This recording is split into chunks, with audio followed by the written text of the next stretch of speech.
History will record Mary Kay's efforts in behalf of women as nothing short of remarkable. She speaks to women of every generation and every nationality, a beacon of hope, offering empowerment and self-confidence. In Mary Kay's world, a woman takes control of her own destiny. The story of Mary Kay is as classic a female success story as exists in the annals of American business. And here, in excerpts from her speeches to a sales force that is predominantly female, Mary Kay talks about her original motivation, the fact that in 1963, a woman earned 50 cents on the dollar as compared to her male counterparts. She eloquently describes her single-minded vision for a new opportunity, how she set out to bring down the barriers and raise the self-esteem of her own generation, and in so doing created a culture that will affect all the generations to come, and how in the process she built bridges of understanding, which today bring together women of many different cultures to work together toward the original goal she envisioned for women in 1963. I find it interesting to note that on the day our company was formed, September 13th, 1963, Congress passed a law on the same day to provide equal pay for women.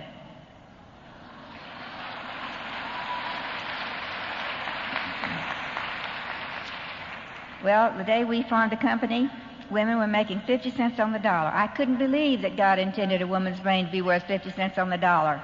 It's ridiculous. And then, let's go to the 70s, where they began to really publish the figures. And in 1970, women earned 59 cents to the man's dollar. Gee whiz, you gained 9 cents. 20 years later, here we are in 1991, and you know how much it's increased? 9 cents.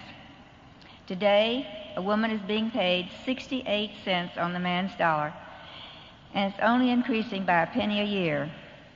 59% of employed women work in low-paying, and I would like to call them pink-collar jobs, not white-collar, pink-collar.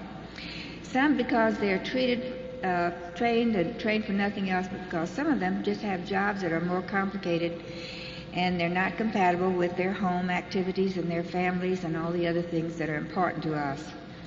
This gap can also be attributed to the relatively recent arrival of women in higher-paying professions, and the difficulty that they've had in penetrating that glass ceiling we hear about. They can't. There are a lot of token women today. We've been token so long that we're used to it, aren't we? But that's okay. It's a bias barrier that keeps so many women from moving beyond middle management. Among the Fortune 500 companies, less than 2% of their top executives are female. Think about that, less than 2%. And harder still to explain is the fact that the higher women advance, the bigger the wage gap becomes. A report by the United States Chamber of Commerce found that corporate women at the vice presidential level and above earn 42% less than their male peers. Aren't you glad we don't have that ceiling? Aren't you glad you can do whatever you want to do?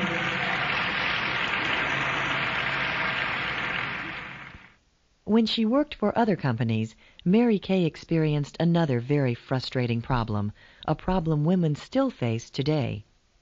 You see, the problem that I had always encountered was nobody would ever tell me, how do you get from here to here? Because the answer really was, in 1963, you're in the wrong body, and you can't get anywhere from where you are because that's it. But if it was written out, I thought, every single step of the way so that you know what you have to do to get from consultant to director to national sales director, you could do it, and you can do it. And I hope you're on the level that you want to be now, and you have your eye on the one you want to achieve next, because you can do it. We truly are in a miracle business where women can earn what they are worth and not what the job is worth. You know, in an office, that's what you get, or in most companies, you get what the job is worth. There's a certain standard set, and that's all that can be paid. It's certainly not true in corporate America that you can earn what you're worth, only what the job is worth. It would be difficult to find anyone with more confidence in the exceptional capabilities of women than Mary Kay. That confidence comes from her own deep faith. When she talks about the capabilities of women, she often expresses it like this. God didn't have time to make a nobody. He just didn't. You know he didn't. He just had time to make us somebody. I just know that God must cry when he looks down and sees that we don't use all of our power. When he created you, he had a beautiful and special plan for your life. And he knew that he had created within you all of the abilities and all of the talents that you needed to be the beautiful creature that he had destined you to be. He planted in you the seeds of greatness. And you can be anything you want to be. You can climb any mountain that you want to climb. You can reach any goal that you want to reach. It's all within you. Your belief in yourself and your faith in yourself. Believe that you are going to become the best you that can possibly be. But remember that all your goals and all your desires are of no value unless you put them into action. You have to put it into action. As Mary Kay knows, the obstacles others place in our paths are not the only obstacles we women must overcome. We put limitations on ourselves. Mary Kay says the biggest challenge we women face is our own attitudes about ourselves. Just before one of her seminar speeches, she had reviewed an important poll on women's attitudes. The biggest problem was a lack of self-confidence. Well, I was amazed that this was true in the greatest nation in the whole world. In most cases, they looked like $1 million, but they were all vogue on the outside and vague on the inside. Women need confidence, and I want you to have it. Remember that confidence is built on one little success after another. That's how we get confidence. Many of us destroy our self-confidence by dwelling on failures and forgetting those little successes. I want you to dwell on your little successes and forget the failures. It's over and done with, okay?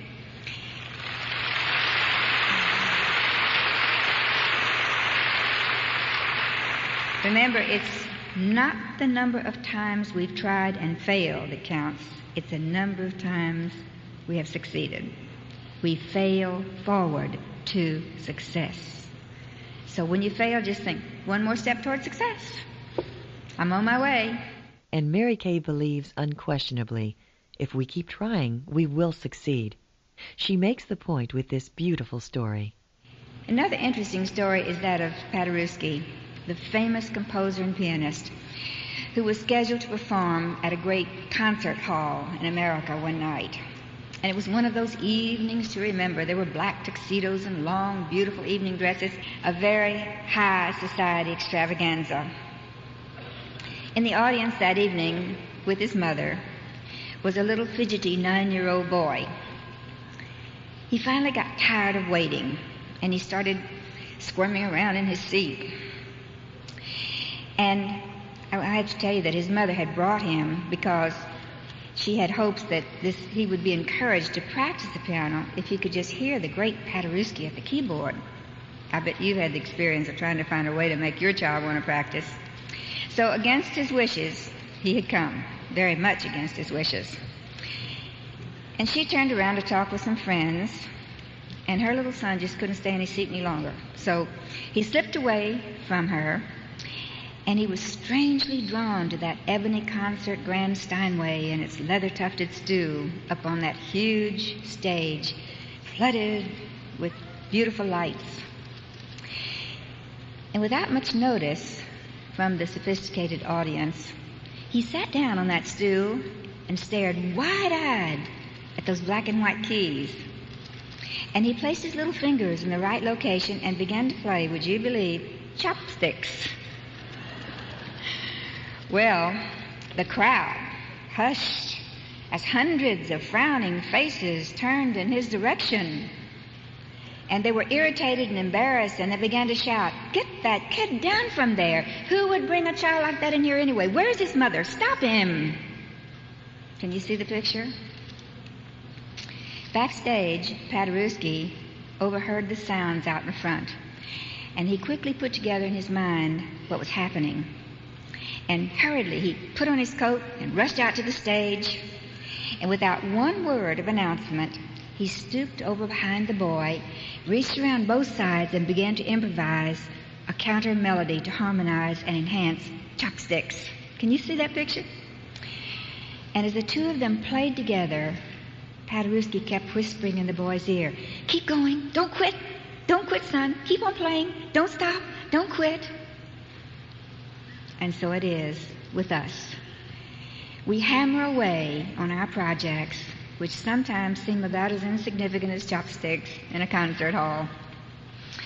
And about the time we're ready to give it all up, along comes the master and leans over and whispers, "Keep going, don't quit, keep on, don't stop, don't quit." And he improvises on our behalf, providing just the right touch at just the right moment. Has that happened to you? It has to me.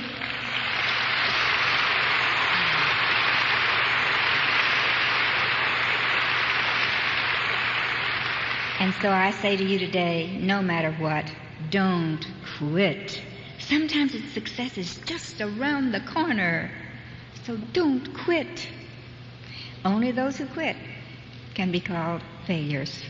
Mary Kay believes women have a special and most rewarding ability, the ability to give. And through giving, women have the ability to make positive changes in the lives of others, and she encourages all of us to give.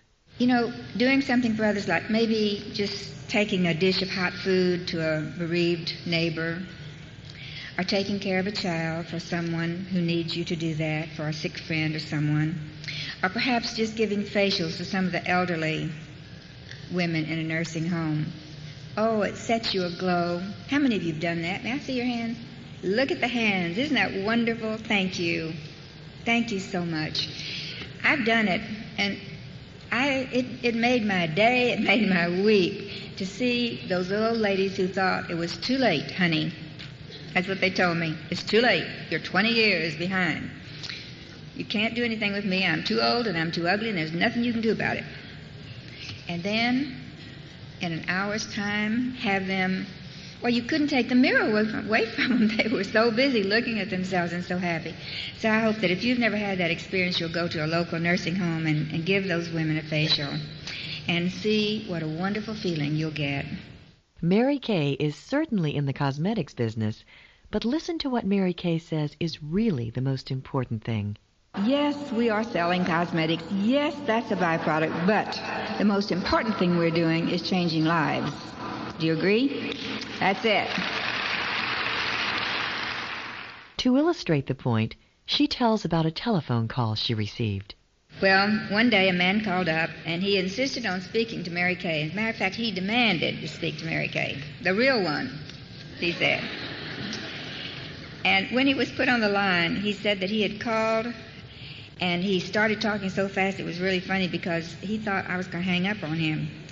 And he wanted to thank me for saving his marriage. And I wanted to say, hey, just a minute, hold on. I don't even know you, and I couldn't possibly have saved your marriage. I mean, you got the wrong number. But the man kept right on, rushed on, and he said, you see, my wife went to one of those parties.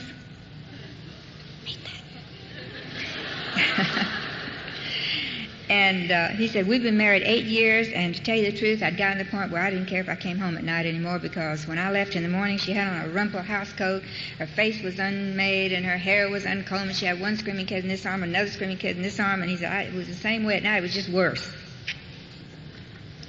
Wonder who was responsible for that.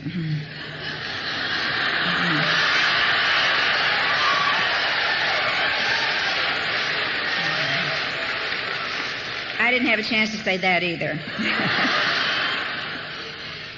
And he said, one day she went to one of your parties, and that girl sold her $128 worth of that stuff.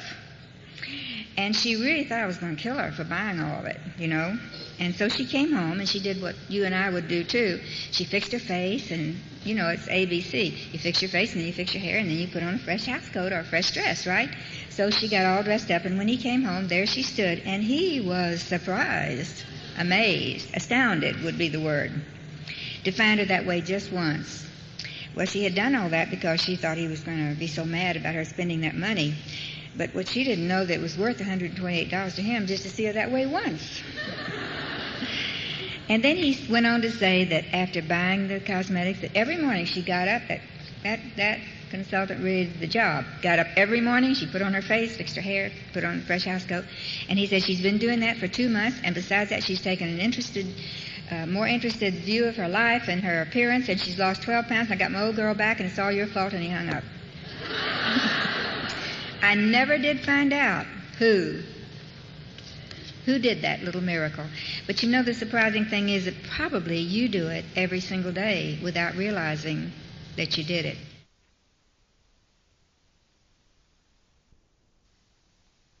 The key to being able to change lives, including our own, is changing the way we think. One of Mary Kay's favorite quotations makes the point. It was, I think, William James, the great philosopher, who said, "The greatest discovery of my generation, or any other generation for that matter, is that by changing your attitude, you can change your life." And that's what's happened, right? Of course, for Mary Kay, the only right attitude is a positive attitude. You know, by and large, there are just 2 types of thinking. It's either positive or negative. It's either a boy or a girl. There's nothing else, okay? Nothing in between. And the positive thinker is an optimistic, faith-motivated person who habitually projects positive pictures and attitudes every single day and in every single situation. And these strong thought vibrations condition the world around you. Have you noticed that when you are up and excited, that your children are and your husband is, but when you're so are they? Have you ever noticed that? So it's up to us to project that positive attitude and help them have a great positive world. A flow of positive outcomes is activated, and positive achievements are manifested when you do that. And when a negative thought comes to you, just say, cancel, and turn it into something positive, because there is something positive about everything, even if it's negative. And I think the most valuable gift that you could possibly give to your children is not money. That's not it, because the money is soon all gone. But it is the ability to think positively. When the money's gone, then that ability still is there to help your children be a success throughout their entire lives. And that's what we're trying to do. She illustrates the difference positive thinking can make in our lives with this beautiful story. So do you remember the story of the young bride from the East who, during the last war, decided that she just had to go and join her husband in that army camp on the edge of the desert? It was in California. And the living conditions were just terrible. Everything was primitive, and it was hot, and he advised her not to come because he knew how difficult it would be for her. But she wanted to be with him, so she went. And the only housing they could find was a little rundown shack, and it was close to an Indian village. And the heat was 115 degrees in the daytime. Just terrible heat. Of course, no air conditioning. And then the wind blew constantly. It spread dust all over everything. You couldn't keep the house clean or anything. And the days were long and boring, and her only neighbors were Indians who spoke not one single word of English. So then her husband was sent further into the desert for a couple of weeks of maneuvers. And she got so lonely and so wretched that she just decided that she just couldn't stand this anymore, and she just had to go home. So she wrote to her mother that she was coming home. She just couldn't take it. In a little while, she received a reply from her mother. And in that reply were these 2 lines. 2 men looked out from prison bars. One saw mud. The other saw stars. She read those lines over and over and over again, and she started to feel ashamed. She really wanted to leave her husband. So, okay, she would look for those stars. And the following day, she set out to make friends with the Indians. she asked them to teach her weaving and pottery by hand signals. And at first they were very hesitant, but soon they sensed that she really was genuine in her interest, and they returned her friendship. You know, when we go to foreign countries sometimes, I can't speak a word of their language, but I can convey in other ways that I care and that I love them, and they return that same warmth that you give out. You've seen that. So then this lady became fascinated with the culture of those Indians and their history and everything about them, and she began to study the desert. And soon it too changed from a desolate, forbidding place to a marvelous thing of beauty. And she once again had her mother send her some things, some books, and she studied the farms of the cacti and the yuccas and the Joshua trees, and she collected the shells that had been there for 1,000,000 years on the sands of the ocean floor. And later she became such an expert that she finally even wrote a book about it. Now, what had changed? Certainly not the desert and not the Indians, but she, simply by changing her attitude, had transformed a miserable experience into a beautiful, highly rewarding experience. Remember, you are not what you think you are, but what you think you are. Got that? You're not what you think you are, but what you think you are. As Mary Kay has discovered, some women are afraid of success. They're afraid being successful will somehow change them or make them less feminine. But Mary Kay has a most reassuring answer. Someone called me the other day and she said, I want to be a good director, but I'm worried about what happens when you achieve wealth. It's kind of putting the cart before the horse a little bit. And she said, what does it mean to you? And I said, it means to me that I can now do things for others that I couldn't before. That's what wealth means to me, that I can now help a lot of other people. And so that seemed to satisfy her and seemed to make her go on to do what she was dreaming of doing but was a little hesitant about doing. As for the question of success making a woman less feminine, Mary Kay believes it should never have been a question. I've always believed that women could be successful and feminine at the same time.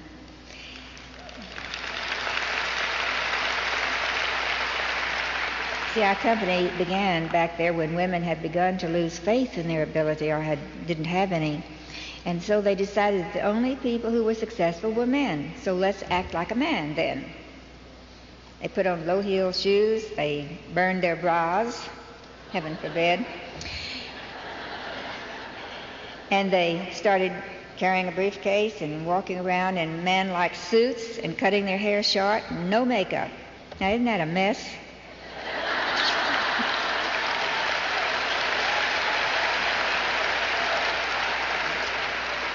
And I decided they were on the wrong track, and we had to correct that track for them, for goodness sakes. And have you noticed that even the utmost feminist of this day and time does not adhere to those rules anymore? They now wear makeup and attractive clothes and act like women, thank goodness.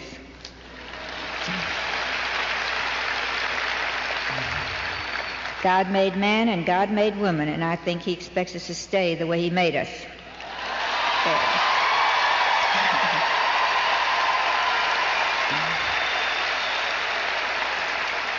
Even if we don't know what we're doing, he does.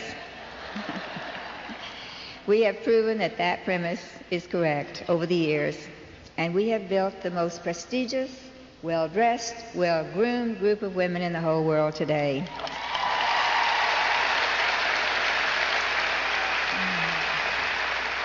And I want to thank you, every one of you, for zealously guarding this reputation. The great thing about a Mary Kay career is that a woman can be successful in business and stay true to her own priorities. God first, family second, career third. Here's what Mary Kay says. Child care and maternity leave have become very important for the majority of American women. Only today does the women's movement seem remiss in having failed to give greater emphasis to these matters. Parental leave after the birth of an infant quickly comes to an end, as you well know. And the best child care in the whole world is no substitute for a mother or father being there at that playground. Or at that gymnastics competition. How sad when your child is competing and the mother is not there. But you can adjust your schedule so you can be there. And that's the great thing that we have that nobody else has. We've had flex time a long time ago. And it's important for you to be there at the dinner table. Now that sounds funny, but you know, in a lot of homes today, there is no dinner table. I mean, Mom's too tired to come home and fix it. She's been working all day long, so Junior grabs a sandwich or worse, and Papa eats something on the way home, and there is no dinner table. So being there is getting harder and harder for full-time women who work. That's one of the best things about a Mary Kay career. There is every opportunity to succeed without sacrificing family, and that's becoming more and more important to women. Mary Kay has a story about a very successful woman who decided this was better. I remember one time an interview in Puerto Rico. Maria Alvarez was with me. And as we sat there talking to this girl, she had an office. And I mean, for a woman to have an office in Puerto Rico in a newspaper was something else. And she sat there and she says, now, come by that one more time. God first, family second, job third. She says, around here it's job first, job second, job third, and to heck with the family. And a couple of days later, she was talking to Maria about becoming a consultant. That's the way it works. We have something very wonderful to share with the world, but we have to believe in it and be willing to share it. So I don't care what that girl out there is doing now, if she's vice president of a bank or whatever, because there are many women in the corporate world who are finding that the hassle is too great. And they want something better, and we got it, right?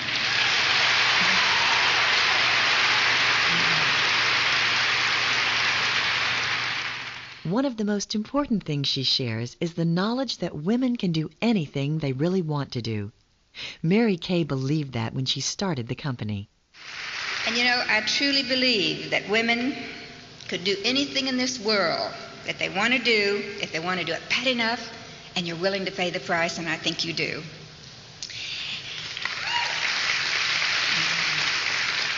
I believed it then, and I still believe it even more strongly now, because you've even proven that I was right, that you can do anything. I knew you could, all along. And so whenever you start feeling that you can't do something, I want you to remember what I have just said to you, that you can do anything you want to do. Sometimes, though, some of us may start thinking because we don't have some characteristic, we can't achieve what we want to achieve. Mary Kay has a great suggestion on what to do about that kind of thinking. Remember that there are no limitations to what you can do except the ones that you place upon yourself. That's kind of nice to know, isn't it? That just brush away those things that inhibit you. You can do it. So let me ask you this. What is your self-worth? Remember that the values of raw materials that are are not the whole story of a product market, for instance. Let me give you an example. The cost of the oil and the pigments that an artist uses to paint a picture has very little relation or no relation really to the value of the finished product. Did you ever think of that? Whoever made those masterful paintings that sell for, what is it, 43 million some time ago, had nothing to do with the oils and the pigments that he used. But it was the way he used those pigments, the way you use your abilities down within yourself. The story goes, remember, that an ordinary piece of iron is worth about $5.50, but it increases its value as its shape changes. So if that same piece of iron is forged into horseshoes, well, the thing is worth about $10. And then when it becomes a needle, that same piece of iron, the value becomes something like $4,585. But when steel balance wheels for watches are made out of that same piece of iron, it's worth $250,000. Mary Kay often says what we've done in the past is done. We should look to the future. In closing, it is fitting that Mary Kay chooses the words of a woman poet to capture those thoughts. Helen Steiner Rice said it so beautifully in her poem when she said, "As we start a new year, untouched and unmarred, unblemished and flawless, unscratched and unscarred, may we try to do better and accomplish much more, and be kinder and better than in the year gone before. Let us use the leaves and draft them clean and start all over again. For God gives this privilege to all of us who will simply admit that we have failed many ways, but we're willing to try and improve these new days by asking God's help in all that we do and counting on Him to refresh and renew our courage and faith when things go wrong and the way seems dark and the road seems long. What will you do with these years so new? The choice is yours. God leaves that to you. And I know you're going to make the most of it. God bless you all. You're wonderful."